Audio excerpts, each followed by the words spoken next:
é que o senhor conheceu o Gabriel Gentil?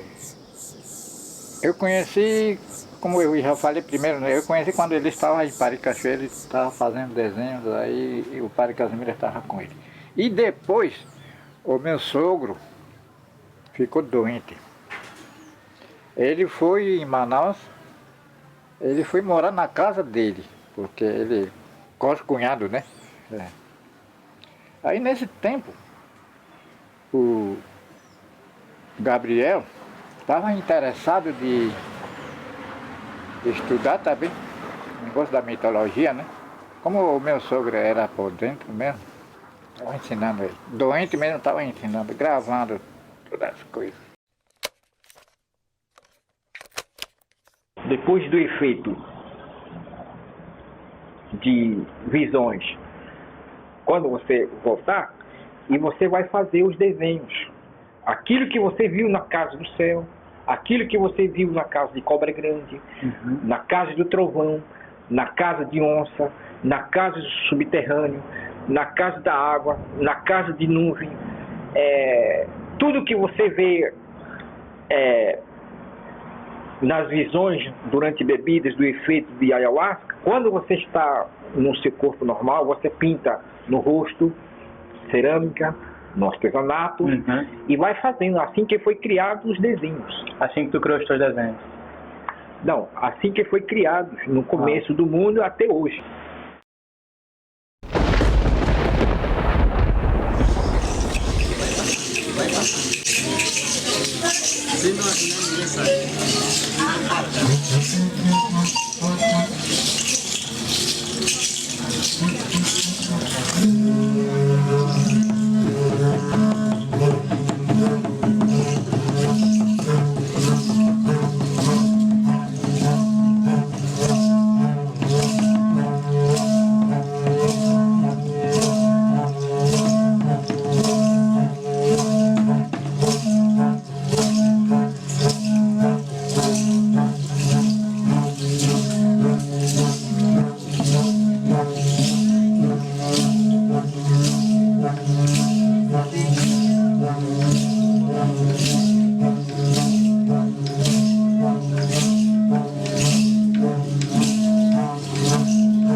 Vai ser importante aqui em Manaus, onde vai brotar todo o movimento nos anos 70, né, junto ao assessoramento que o Padre Casimiro faz, ao Márcio Souza, na peça Dessana, Dessana, que alguns de vocês conhecem, já nos anos de 78, onde é colocado toda essa vida dos índios do Rio Negro, com a assessoria do Padre Casimiro e colocados no palco sob a direção de Márcio Souza. Eu acho que essa relação, né, já aqui em Manaus, Padre Casimiro vai se tornar uma pessoa e um ponto de catalisação de pessoas que vão estar e vão conversar. Eu acho que deve ter passado durante todo o período, o Padre Cândido, que foi o diretor, também está aqui presente, do Senesc, viu os anos todos em que o Padre Casimiro se dedicou ao ensino da antropologia,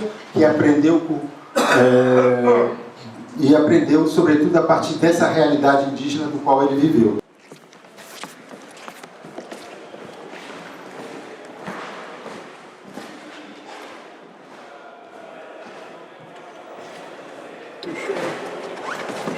José.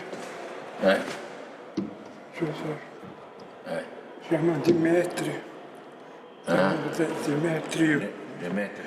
Chama José Métrio. José Métrio, isso mesmo.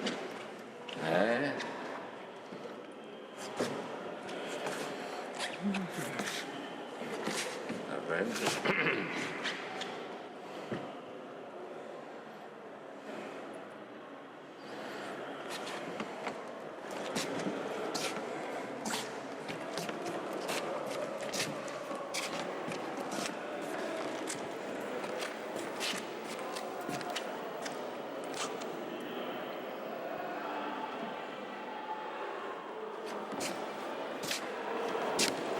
A história é mito do começo do mundo. Agora você desenha o mito.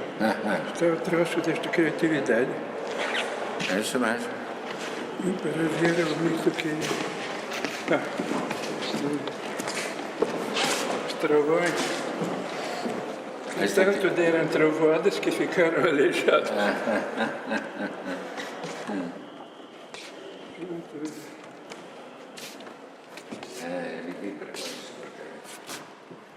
Então eu fiz isso porque eu vi, quer dizer, eu participei rituais dessa maneira como eu expliquei, quer dizer, bebi e vi depois do efeito eu desenhei. E algumas partes eu desenhei só lendo das histórias, depois dos escritos. Tem duas formas lá. Tá. E depois eu conferi outros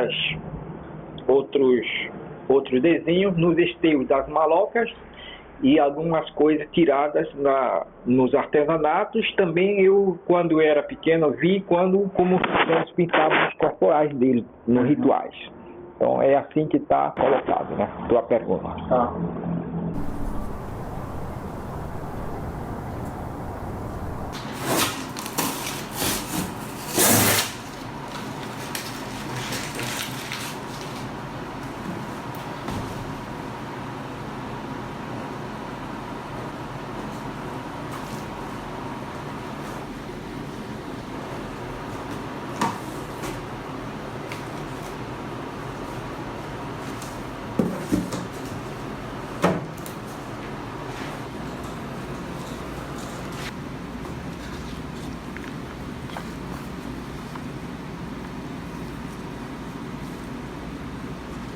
Isso aqui é um esboço de um livro, né?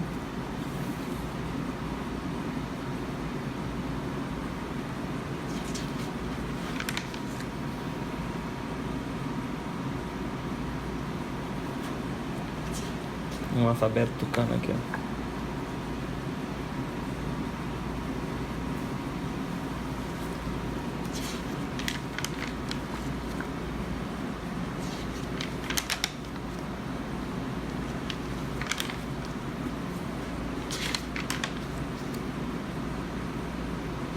Eu ajudei no sentido que ele vivia aqui em nossa casa alojada, aprendeu a escrever máquina e depois passou para escrever no computador. Sim. Então, no computador ele que fez os textos que depois foram publicados. Ah, sim. E tem ainda alguns que não foram publicados. Eu mandei para o professor Freitas, da universidade. Renan? E deve estar o Renan Freitas, deve estar lá com ele. O Gabriel uma vez mandou pra gente no ISA um CD com muitos escritos, não é? Sim. E depois disso veio uma primeira publicação daquele primeiro tempo do Mito Tucano, que foi uma publicação feita na Suíça, eu acho. E depois esse segundo já aqui em Manaus, não é? Então, na Suíça foi o seguinte, porque nós não sabíamos como promover o Gabriel Gentil quando aqui era tudo contra o índio. E passou gente lá, duas professoras da Suíça. Eu disse, vocês apreciam, elas eram exatamente da mitologia. Então eu digo, leva texto manuscrito datilografado, leva, faça alguma coisa. Então elas voltaram lá e publicaram na Suíça. Então, foi o primeiro livro. Depois conseguiu já publicar o segundo lá, o Tucano, na universidade. Ele tinha uma perfeita noção do que ele podia fazer, né, em termos do talento dele, né, da conhecimento né, certamente da cosmologia tucano e tal, e também essa coisa do desenhista, que ele revela que desde cedo, desde criança, ele já era um bom desenhista. Como o senhor avalia? Eu, como conheço um pouco dessas mitologias, tinha coisas assim que parecia muita imaginação mesmo. Essa coisa da ligação com os Andes, com os Incas. Aquilo é que eles escutaram dos velhos, dos avós, dos bisavós. Na memória deles veio depois para passar. Agora aquele troço da vida do Gabriel Gentil com as proezas dele, ele já não é mito, já é vida dele. Autobiografia. Mas ficou por ali porque não é publicado. Ou talvez só poucos exemplos que poderiam.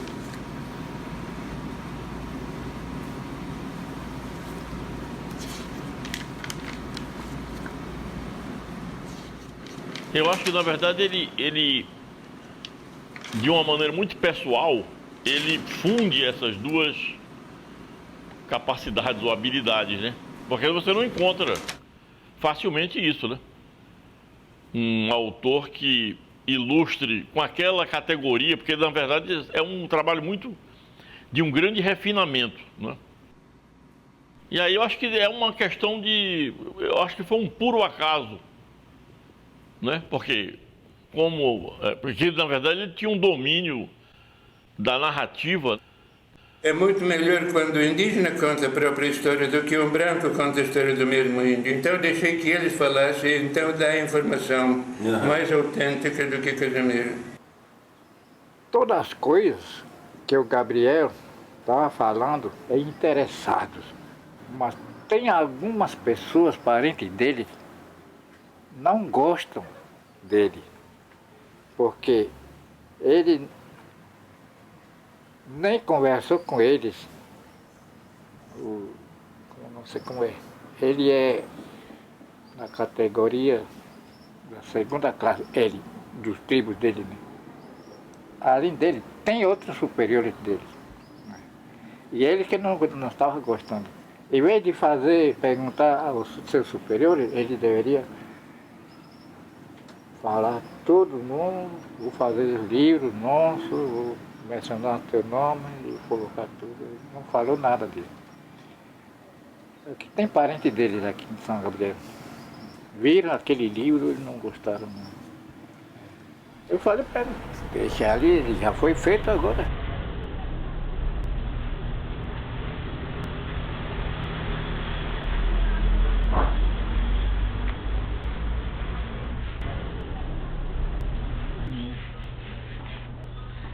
Onde que deve ter ficado a foto dele? Bom, já